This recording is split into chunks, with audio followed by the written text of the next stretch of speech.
Bom dia, pessoal.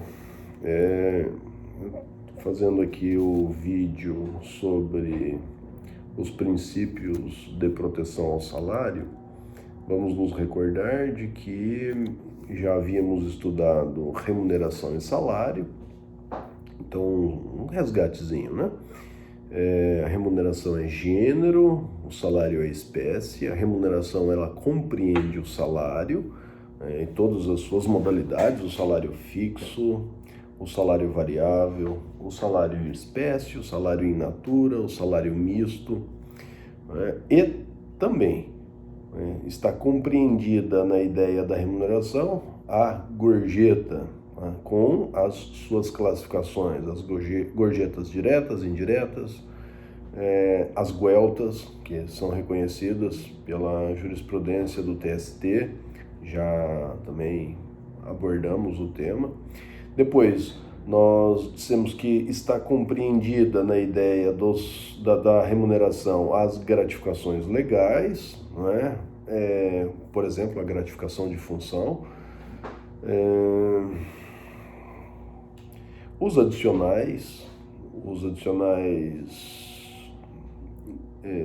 de insalubridade, periculosidade, noturno, transferência, horas extras e os repousos e feriados dobrados, né, se trabalhados, além de verba adicional criada nas negociações coletivas e valores que são pagos para retribuir energia de trabalho advindos do contrato. Verba de produtividade, de assiduidade. Tá? Pois bem, as verbas remuneratórias têm a característica de integrar uma base de cálculo para o pagamento de outras verbas de natureza trabalhista, como férias, 13º, o recolhimento do fundo de garantia e o recolhimento de previdência social. Há também verbas que são indenizatórias, né? Então, o 457, parágrafo 2º da CLT, dirá que as verbas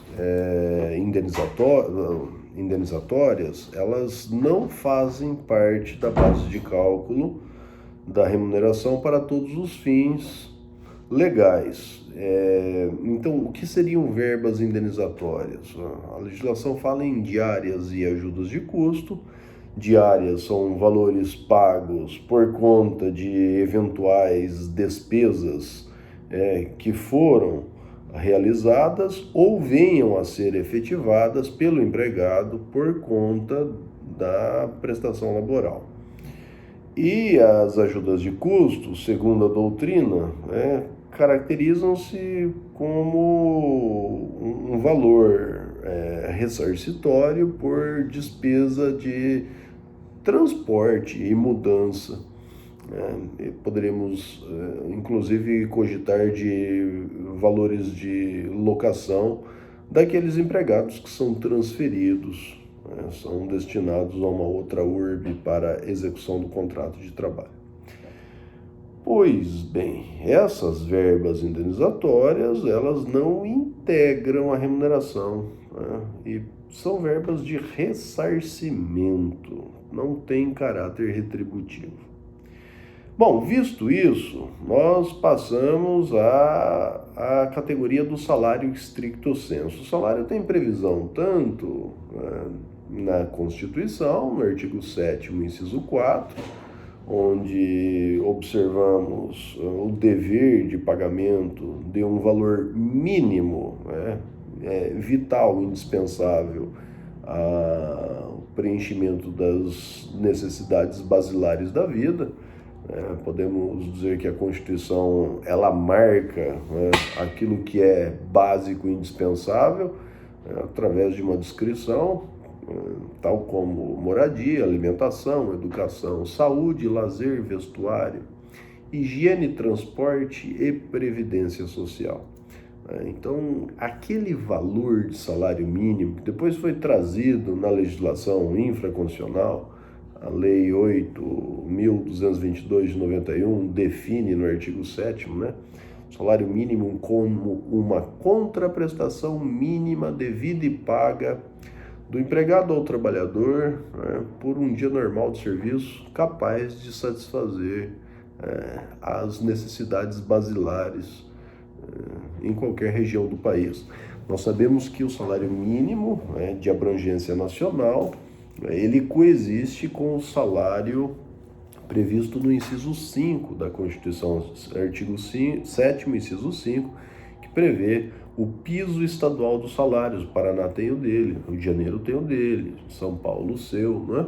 Que teria o condão de prever essa subsistência mínima na região geográfica atingida pelo salário, pelo piso estadual. Vamos nos recordar que, de acordo com o princípio da norma mais favorável, né, o princípio de direito do trabalho, prevalece o valor que gere mais benefícios ao empregado. Entre o salário mínimo nacional e o piso estadual, se o piso estadual, como é o caso do Paraná, né, ser mais vantajoso para o empregado que o salário mínimo, prevalece o piso estadual, ok? Bom, também vamos verificar que na CLT, o 458, artigo 458, ele estabelece uma classificação sobre os salários, né? Então, os salários poderão ser pagos em espécie e pelo menos 30% dos valores destinados ao salário serão pagos em espécie. Então, né, pelo menos 30% daquilo que se ajusta, né, em termos de salários, haverão de ser fixados em dinheiro. Dinheiro, depósito na conta, cheque, né, espécie. Os outros 70% do ajuste salarial poderão ser pagos em parcelas in natura, né, ou em utilidades. Mesma coisa, os termos se conjugam, se equivalem. Então, imaginemos um salário de R$2.000 ajustado entre o patrão e o empregado, né? R$600 necessariamente deverão ser pagos em dinheiro e os outros R$1.400 podem ser representados por fornecimento de uma moradia, que corresponde a uma substituição da locação. Quer dizer, há uma vantagem pecuniária ao empregado, está deixando de pagar a habitação, que está recebendo onerosamente do seu patrão. A alimentação, desde que a empresa não estabeleça programas como o Programa de Alimentação ao Trabalhador, né, que há um subsídio da Previdência Social, um ajuste, né,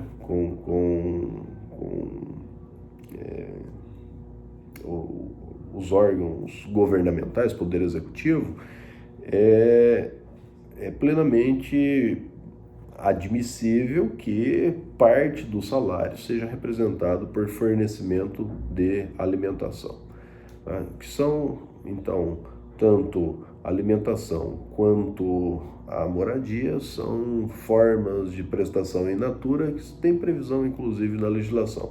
Claro que o rol da legislação, produtos de higiene pessoal também, o rol é exemplificativo. Nós poderíamos admitir quaisquer formas de utilidades de pagamento in natura, né, desde que esse fornecimento in natura tivesse o condão de representar uma vantagem pecuniária ao empregado, essa verba seria caracterizada como salário. Mais do que isso, jovens, o parágrafo 2º do 458 dirá que certas prestações concedidas gratuitamente pelo empregador não têm a característica de se acrescentar como utilidades, né, no salário do empregado. Então, o que eu quero dizer para vocês? A princípio, nós temos que fazer uma divisão, né, Se o salário pode ser pago em espécie e também in natura, ele pode ser composto, né, parte em espécie, pelo menos 30%, e os outros 70% poderão ser destinados a pagamento de utilidades. Essas utilidades, né, elas comportam uma subclassificação. As utilidades, ou elas são utilidades onerosas, ou seja, elas compõem parte do salário previamente ajustado entre o patrão e o empregado, caso que eu acabo de mencionar para vocês. Olha, estamos ajustando o seu salário por R$ 2.000, João. Dos R$ 2.000, eu sou obrigado, eu como empregador, obrigado a lhe destinar R$ 600 em espécie. Vou fazer depósito bancário todo mês até o 5º dia útil do mês subsequente ao vencido. E os outros 1.400, vou lhe fornecer uma residência aqui, né, do lado da empresa. A empresa tem, então, essa casa, e você vai morar nessa casa e vai representar R$ 700 do seu salário. Afinal de contas, o aluguel gira em torno disso aqui na região e é cômodo para você. Tem uma locomoção muito facilitada. Os outros R$ 700 vou lhe conceder, né, um telefone, uma conta de telefone celular da empresa, para que você a utilize o seu telefone celular no valor de até R$ 200, né, para fins privados, para os seus objetivos, e os outros R$ 500 será debitado desse teu valor de 1.400 in natura, né, a título de alimentação. Pronto. Isso se chama concessão de pagamento de salário in natura oneroso. Oneroso por quê? Porque esses valores são descontados, né? Essas prestações in natura são descontados do montante previamente ajustado entre o patrão e o empregado. Agora, é possível que o empregador forneça gratuitamente essas prestações in natura, né? E aí, isso tem a propriedade, o efeito de se caracterizar um plus, um acréscimo salarial.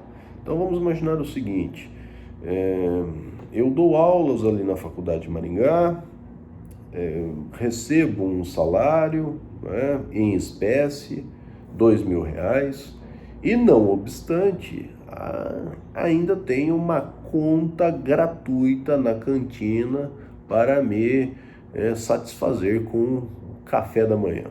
Então, todos os dias que compareço para lecionar, também, né, pego uma coxinha e um copo de café com leite. Pronto. Esses valores que a faculdade não me descontou do salário dos R$ 2.000, né? Ao contrário, foram valores suportados pela instituição, né? Ela concedeu essa alimentação, esse café da manhã, que no final do mês representa R$ 200. Esses valores da alimentação, do café da manhã de R$ 200, integrarão o meu salário, porque correspondem a uma prestação in natura gratuita, né? E como tal, tem a propriedade, a característica de se agregar ao valor do salário. Então eu não recebo da faculdade R$ 2.000, eu recebo R$ 2.000 em espécie, mais a alimentação do café da manhã, né, no montante de 200. Eu recebo 2.200 e é sobre esse valor que serão calculadas férias, 13º, fundo de garantia, previdência, o cálculo das horas extras, dos adicionais e etc. Até aí tudo bem? Tudo compreendido, né? Então, vista essa classificação, tá, dos salários, espécie in natura, nós temos uma outra modalidade de classificação, que é o salário fixo, aquele pago por unidade de tempo, né? Fixação do salário é feita em horas, dia, semana, quinzena ou mês, muito comum, salário mensal, né? Em última análise, um salário mínimo, que é previsto pela Lei 8.222/91, com as suas reedições para fixação do valor do salário anual, né? esse valor, jovens, do salário mínimo é um valor de hora, tá? Muito embora esteja fixado um montante mensal, é possível que haja contratação de alguém para trabalhar por 2 horas, né?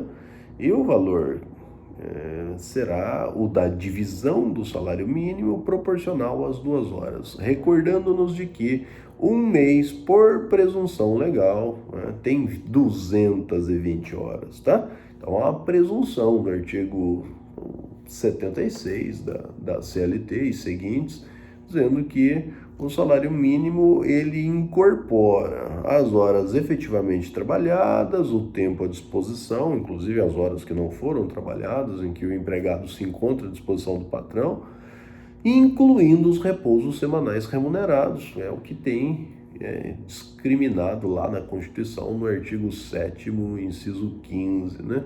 Os repousos semanais remunerados, os repousos semanais serão concedidos preferencialmente aos domingos, incluindo a sua remuneração, tá? Mesmo que não trabalhados, serão pagos. Por isso, 220 horas de cálculo de um salário mínimo. A ideia é que, sendo o sujeito contratado em tempo parcial, recebe na proporção do salário mínimo, tá bom? Pois bem, e o salário variável é o salário que se retribui ao empregado em razão da energia de trabalho prestado, que depende do seu esforço, né, de metas, de produtividade, tá? Então, o artigo 7º, inciso 7 da Constituição, diz que o valor do salário o valor do salário variável não pode ser inferior ao salário mínimo. Então, há uma garantia de pagamento do salário mínimo, ainda que o sujeito não atinja uma produtividade necessária para fazer jus a R$ 1.022, que é o quantum de salário mínimo atual. Claro, estou presumindo que esse trabalhador remunerado à base de produtividade, o salário variável, ele esteja realizando a faina num estado em que não há o piso nacional, o piso previsto pelo artigo 7º, inciso 5. Porque naqueles estados em que há o piso estadual, como é o caso do estado do Paraná, então o salário de produtividade, o salário variável, ele deveria atingir pelo menos o valor do piso salarial. Não atingido, o empregador tem que complementar aquela importância, tá? Pois bem, então vamos agora aos princípios que protegem o Instituto do Salário. Então, o primeiro princípio que nós vamos encontrar, que é de natureza constitucional, é o princípio da irredutibilidade dos salários. Ele está prescrito no artigo 7º, inciso 6, e ele diz que os salários não poderão ser reduzidos, salvo disposto em convenção, acordo coletivo de trabalho.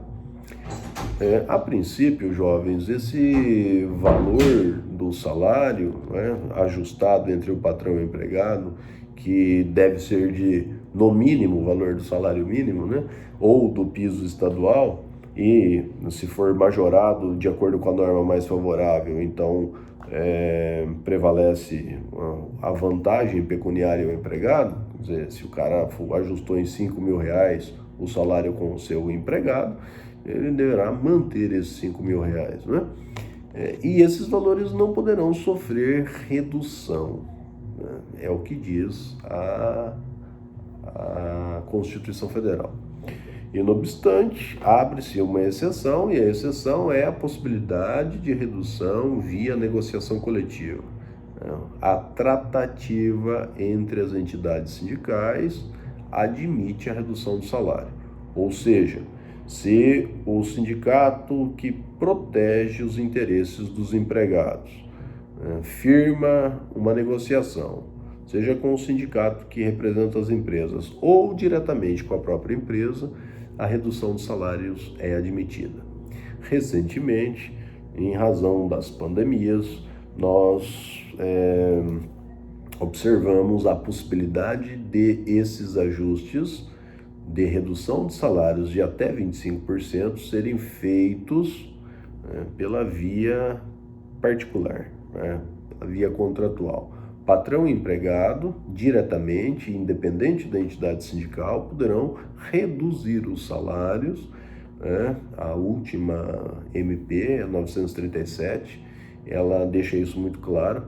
Reduzir os salários em até 25% é quase como restabelecer o artigo 503 da CLT, que havia sido declarado inconstitucional justamente porque previa que, em caso de força maior, fosse feita a redução de salários em até 25% em termo direto, em ajuste direto patrão-empregado. Outrora, o TST havia dito que era inconstitucional e negar a validade ao artigo 503, o próprio Supremo diz que não foi reconhecido, não foi recepcionado pela Constituição, que exige, acabo de mencionar para vocês, o inciso 6 do artigo 7º, exige convenção, acordo coletivo, quer dizer, exige anuência sindical. Todavia, de forma extraordinária, em virtude dos problemas que atingiram a economia em escala mundial, inclusive a brasileira, foi editada uma medida provisória e essa medida provisória foi votada, foi confirmada na Câmara. A pendência só no Senado. Antes, porém, o Supremo já havia recebido uma ação direta de inconstitucionalidade em relação a outra medida provisória, a 926, que falava sobre a possibilidade de redução do salário de forma ajustada diretamente patrão e empregado, e o próprio Supremo entende que é legítima essa redução. De forma que a nossa Constituição está se tornando um incremento de perfumaria, um perfume numa perfumaria, ou seja, está na prateleira, não desce mais à realidade. Estamos vivendo um período de exceção em que o cidadão eleito agora para viver como o homem nu, aquele que vive na exceção e, portanto, que perde a sua capacidade de ter direitos, nesse momento é o empregado. Entre outros, entre os idosos, podem ser sacrificados em razão de escassez de UTIs e etc. Bom, tocamos adiante. Então, o princípio da irredutibilidade, ele comporta exceções, essa de natureza constitucional e essa agora decorrente da crise do Covid-19. Depois, nós temos um outro princípio, que é o princípio da inalterabilidade. O que significa o princípio da inalterabilidade? A CLT, jovens, ela diz no artigo 468 e seguintes que os salários devem ser pagos contra recibo, tá? Eles devem ser discriminados em recibos de pagamento. E mais do que isso, que é necessário que haja a discriminação de verba e de valor. Ou seja, se há o pagamento do salário nominal, R$ 1.022, pagamento do adicional noturno, 20%, 200 e pouquinhos reais, pagamento das horas extras, 68 horas extras no mês, R$ 547 reais. Pagamento do repouso semanal remunerado, foi trabalhado um só repouso sem compensação e R$ 101 reais. E assim sucessivamente. É necessário que se faça discriminação da verba e do valor. A súmula 90 do TST dirá que o pagamento embutido e não discriminado de verba e valor configura-se o pagamento de um salário complessivo. E os salários complessivos geram a nulidade do recibo. É como se o recibo não tivesse existido. Quero salientar para vocês que no tema de prova, no processo do trabalho, só existe a possibilidade de quitação de verbas salariais mediante documento, mediante recibo de pagamento. Ou seja, isso fica a cargo do empregador, inclusive, tá? De maneira que se o empregador diz na contestação ter quitado sobejamente os valores que estão sendo reivindicados pelo empregado a título de salário, adicionais e quejandos, cabe-lhe o ônus de provar a quitação. Em razão da comodidade e da facilidade da produção da prova, já há essa inversão no próprio direito do trabalho, tá? E uma vez que os recibos venham ao processo não discriminando especificamente a verba, hora extra, salário nominal, adicional de insalubridade e os valores correspondentes, é como se esse recibo não existisse. O salário complessivo é aquele que abrange indiscriminadamente tudo. De maneira que o empregador deveria ser condenado a pagar novamente aqueles valores pleiteados, tá? Tudo bem? Mas ainda dentro da inalterabilidade, nós vamos perceber que a modificação na forma e modo de pagamento são impraticáveis, a menos que a forma e o modo de pagamento consultem os interesses do empregado, sejam-lhe benéficos, mais favoráveis. Então, dentro daquilo que expõe o 468 da CLT, que é o princípio da condição mais benéfica, não há possibilidade de uma alteração bilateral ou unilateral que possa prejudicar, danar o empregado.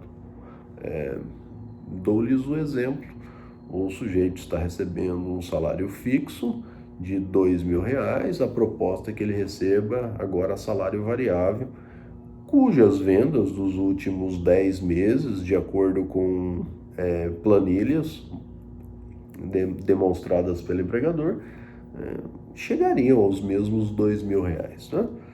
Uma época de coronavírus, a gente sabe que as vendas estão mais difíceis e provavelmente haveria uma redução desse montante num regime normal de trabalho. O empregado deveria se esforçar maximamente para alcançar esse patamar. Ou seja, a alteração lhe seria prejudicial. Então, é possível que ele resista a essa alteração. Caso a alteração seja feita, numa demanda trabalhista, é possível que se invoque o artigo 468 e se pleiteie os direitos daí decorrentes. A alteração para o retorno ao status quo, e se isso representou dificuldade, acréscimo de trabalho, horas extras, né? Há uma possibilidade de nós pensarmos em acúmulo de função, dada a natureza retributiva e sinalagmática dos contratos, em que as obrigações assumidas devam manter proporcionalidade, né?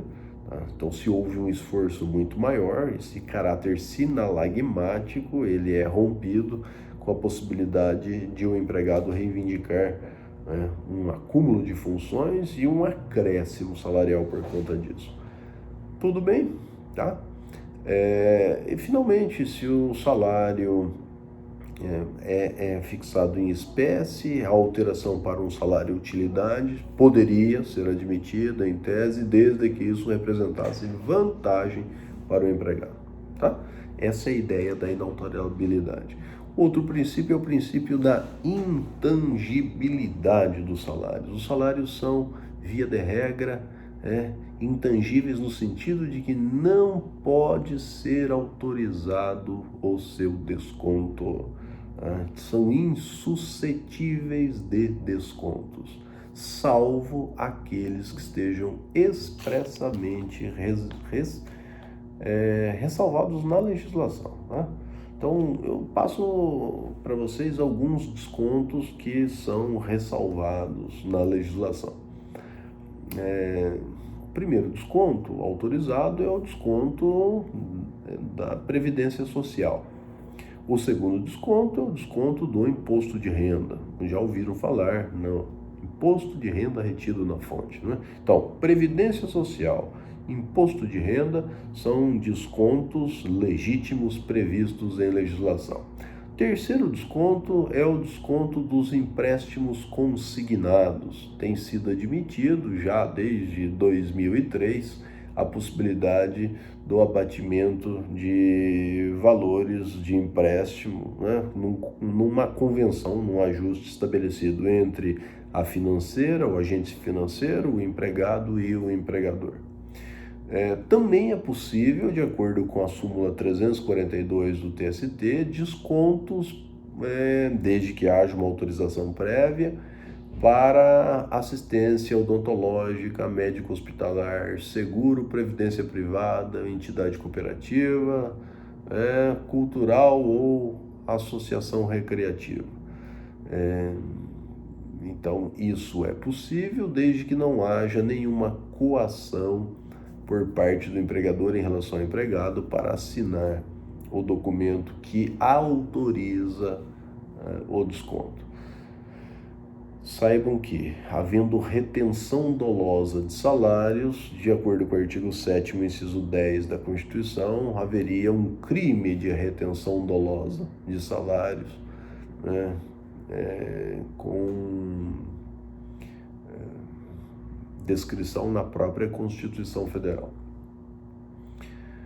Os salários devem ser pagos, jovens, até o 5º dia útil do mês subsequente ao vencido, é o que estabelece o artigo 459 da CLT.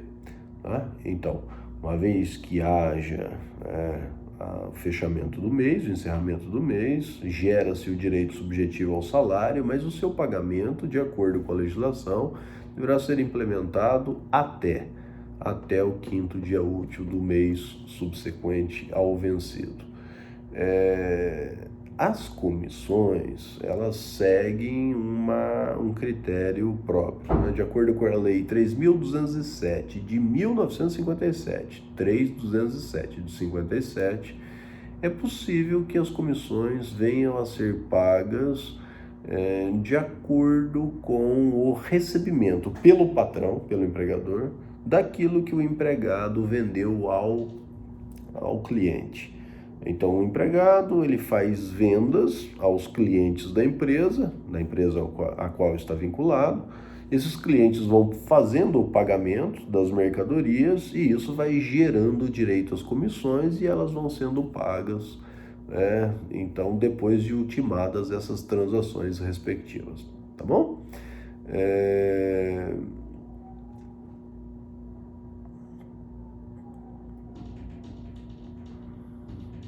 Acho que em relação ao pagamento pontual, né, eram essas as considerações rápidas. É possível, jovens, que haja descontos de salários por danos praticados pelo empregado ao patrimônio do empregador. Então, o parágrafo 1º do artigo 462, ele estabelece a possibilidade de que o empregador desconte do empregado o valor do salário, o montante do dano. Vamos imaginar aí um empregado que utiliza o veículo da empresa, e no expediente de trabalho, ou fora dele, que seja, utilizando o veículo, ele acaba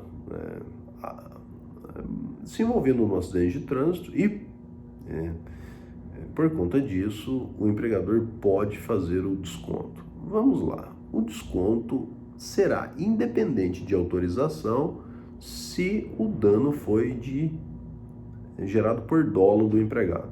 O empregado quis deliberadamente prejudicar. Agora, se o dano foi gerado a partir de culpa estrita, né, negligência, imprudência e perícia, aí o desconto só será possível pelo empregador em relação aos salários quando houver uma autorização expressa do empregado para que haja esse débito, esse desconto.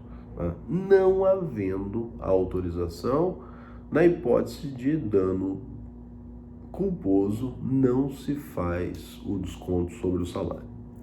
A propósito de desconto, o artigo 477, parágrafo 5º da CLT diz que no momento da rescisão contratual, o empregador poderá descontar das verbas rescisórias aquilo que entender legítimo até uma remuneração mensal, até o valor de uma remuneração mensal. Vamos pensar novamente essa hipótese de um acidente. O empregador, então, tinha uma carta lhe autorizando a debitar danos culposos do empregado por conta de acidente. Ele é um motorista de caminhão e ele deu um L na carreta e os danos foram enormes, R$30 mil. Esses R$30 mil de uma carreta que não era coberta pelo seguro, foram suportados pelo patrão, mas ele tem o direito de fazer o abatimento desse montante sobre os salários do empregado. Ele abateu um valor de até 30% sobre os salários do empregado durante 5 meses.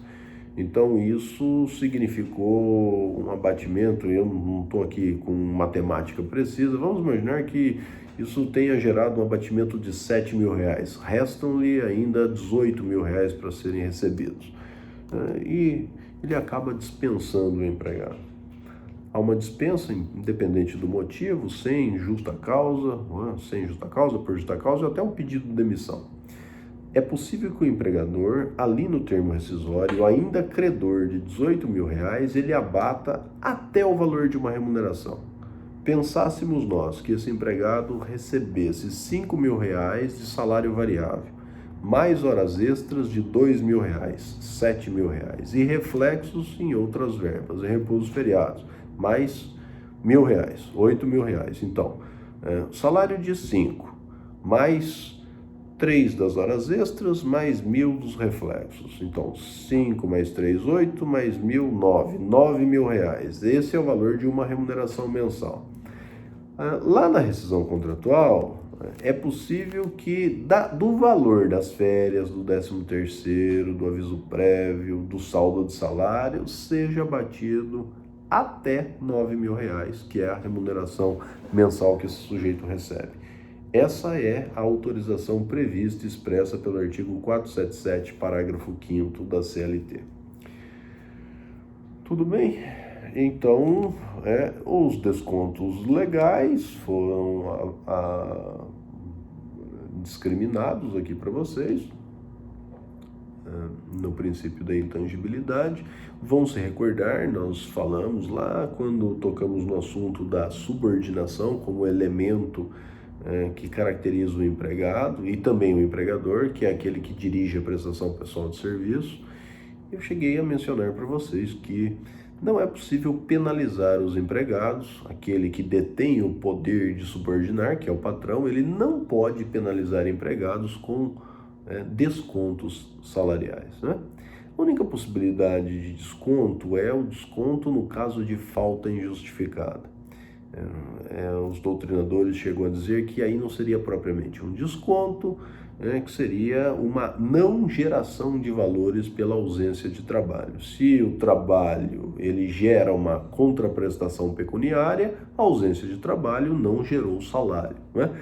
E, portanto, não teria havido propriamente um desconto. Mas a lei 605/49, 605 de 49, assegura ao empregador o direito de descontar o final de semana, quer dizer, o repouso remunerado, o domingo, caso esse empregado tenha se ausentado injustificadamente em algum dia útil da semana.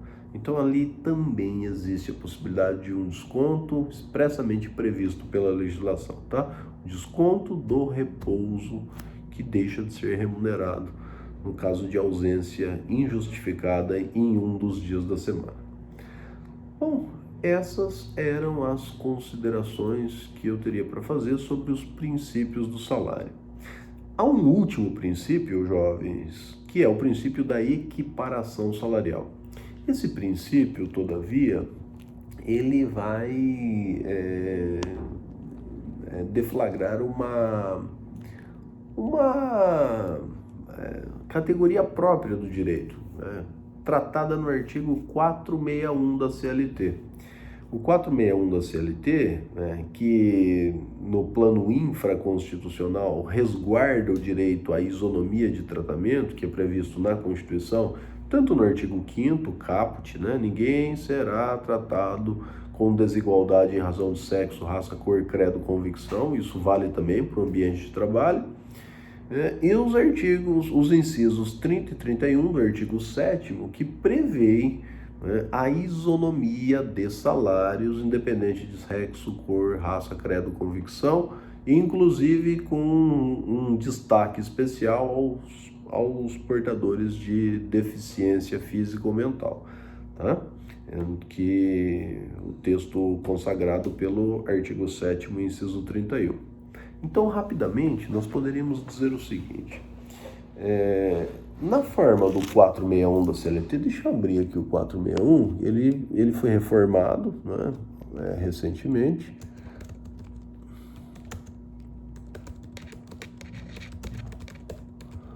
A reforma trabalhista, ela estabeleceu alguns critérios distintos para a equiparação salarial, depois de 2017. Então, a redação do dispositivo, ela estabelece o seguinte: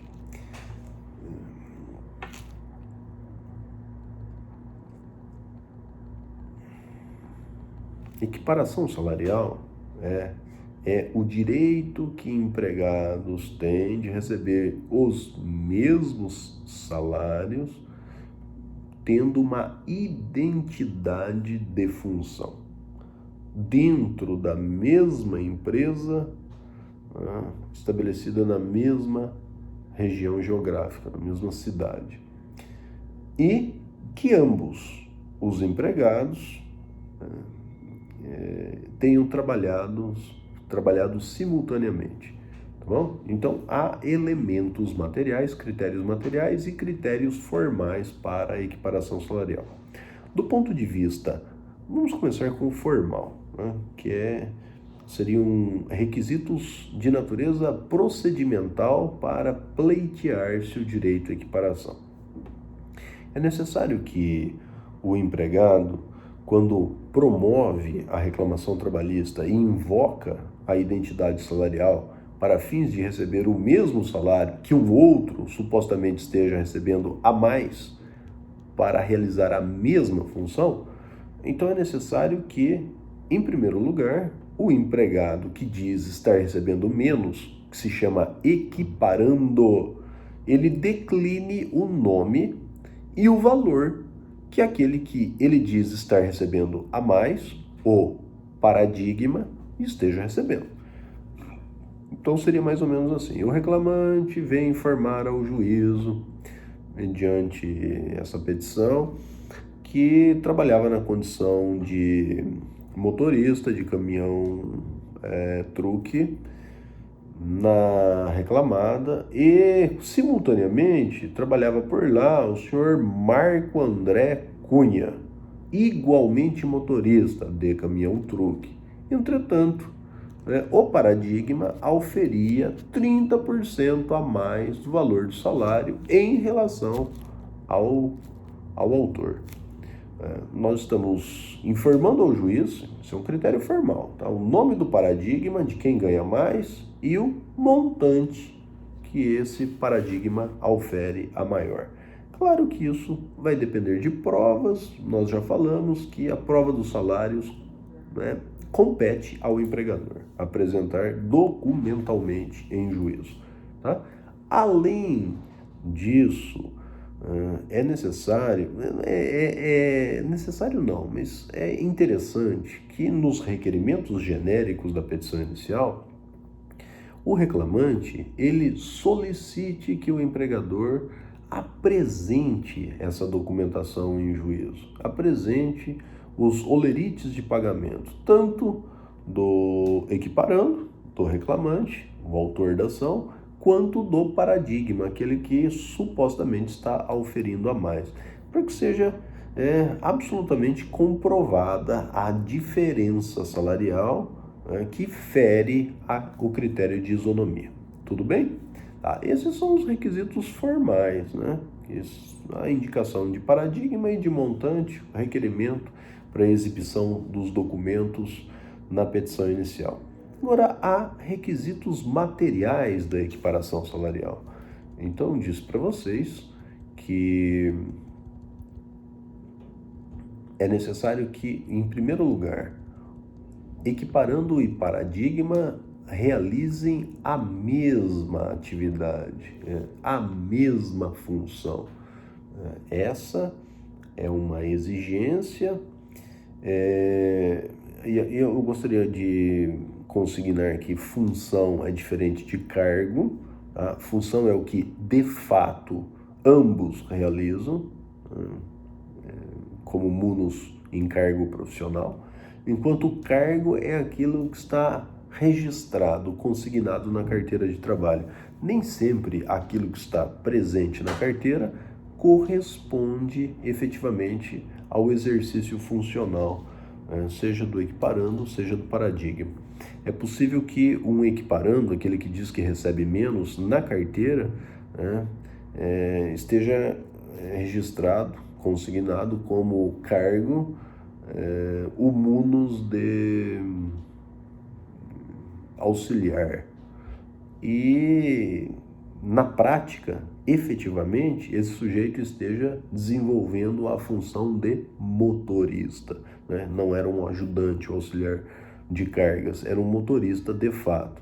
Então, esse sujeito deve, à luz do princípio da primazia da realidade, dizer: eu, o reclamante, embora registrado no cargo de auxiliar, de ajudante, de fato realizava a função de motorista e recebia menos do que o José, indicado como paradigma, também motorista de caminhão-truque. Tudo bem?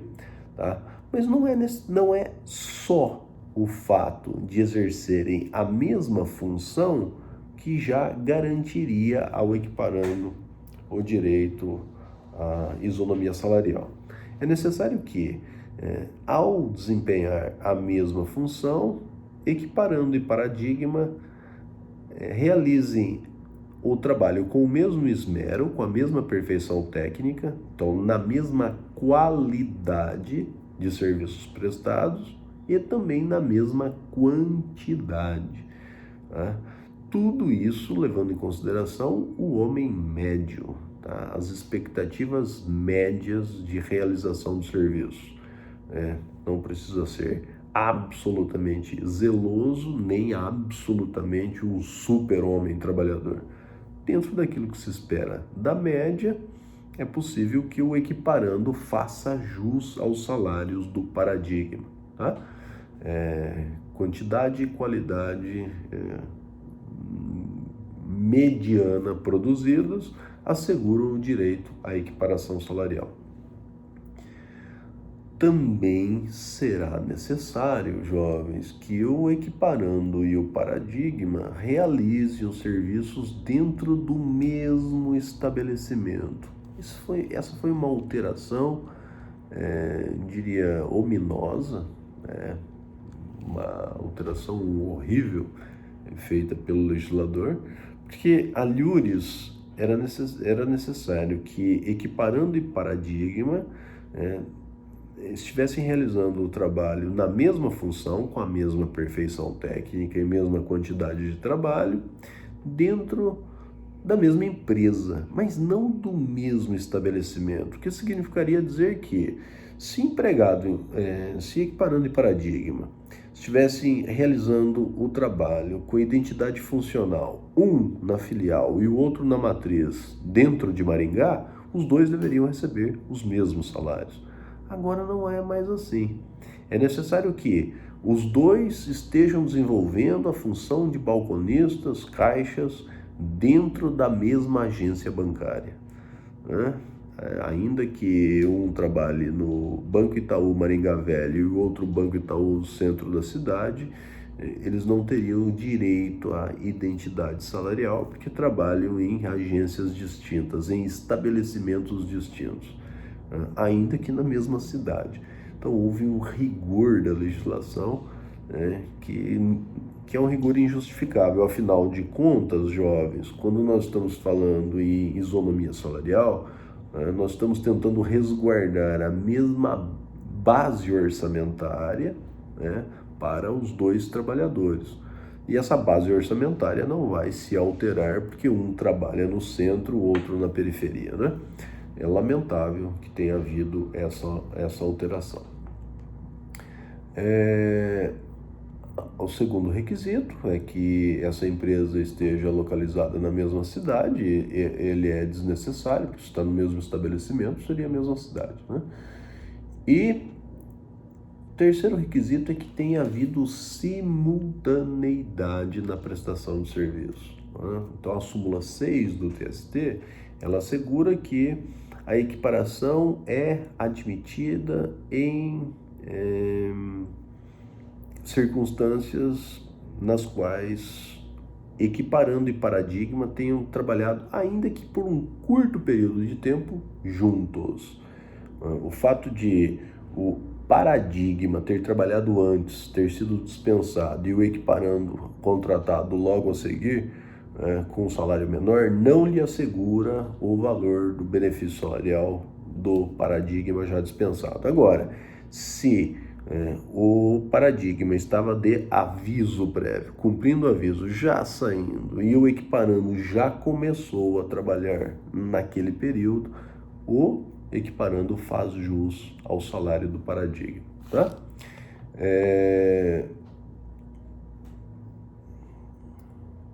Causas impeditivas da equiparação salarial, jovens. Então, são duas as causas impeditivas, tá? A primeira é a de que as empresas que adotam planos salariais fundados em carreira e promoção por antiguidade e mérito, são planos de carreira. Portanto, essas empresas não estão vinculadas ao regime geral de isonomia salarial. Ou seja, empresas que tenham propostas salariais fundadas em planos de carreira, por antiguidade e merecimento, ou as duas formas combinadas, seguirão a política salarial do plano de carreira e não do artigo 461. Essa é a primeira ressalva, tá? Se houver diferença salarial entre equiparando e paradigma, eles devem, o equiparando deve se valer do plano de carreira e não dos requisitos agora que nós acabamos de avaliar. O segundo requisito, é o requisito do tempo, jovens, tá? O empregado que é equiparando e tenha, em relação ao paradigma, menos de 2 anos na função ou menos de 4 anos na empresa, contratado na empresa, em relação ao tempo do paradigma, ele terá o direito à equiparação salarial. Entretanto, se houver uma distinção, tá? Um intervalo de tempo entre equiparando e paradigma superior a 2 anos na função ou 4 anos na empresa, não haverá direito à equiparação salarial. O paradigma antigo, supostamente por presunção legal, ele produz um trabalho com mais qualidade. Essa é a ideia e, portanto, o equiparando, aquele que ganha menos, não poderia atingir os patamares salariais do que ganha mais. Quero dizer o seguinte, vamos imaginar que eu estou na Faculdade de Maringá há 20 anos, né, e contrata-se um professor de Direito do Trabalho. E esse sujeito trabalha simultaneamente dentro do mesmo estabelecimento, na mesma cidade, e a mesma perfeição e quantidade de trabalho, mesmas horas-aulas, né, e o mesmo conteúdo programático, as mesmas discussões, e não há reclamações de alunos e etc. Então, estão presentes todos os requisitos. Estou há 20 anos, recebo 20% a mais do que esse colega que foi contratado recentemente. Ele vai mover uma reclamação trabalhista, vai dizer assim, que pretende a equiparação salarial e pretende os 20% que a instituição está me pagando a maior.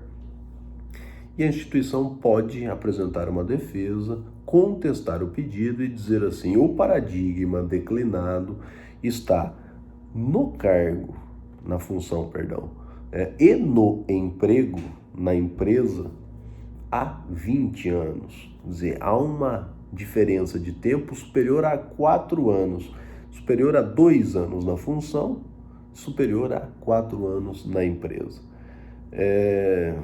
Pelos dois critérios, haveria a descaracterização da equiparação salarial. Agora, vamos imaginar o seguinte, eu estava na empresa, eu na Faculdade de Maringá, sou paradigma, há 20 anos, como professor há 1 ano somente. E eu trabalhei em outras funções, mais há 20 anos na empresa.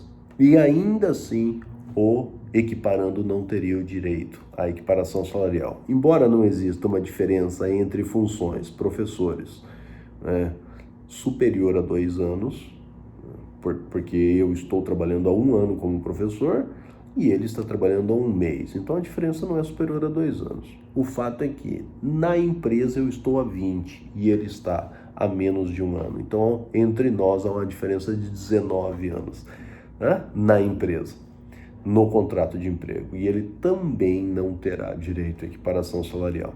Essas eram as considerações que tinha a fazer sobre os princípios do salário. Fica pendente uma aula sobre os adicionais salariais. Bom resto de dia e uma boa semana para vocês.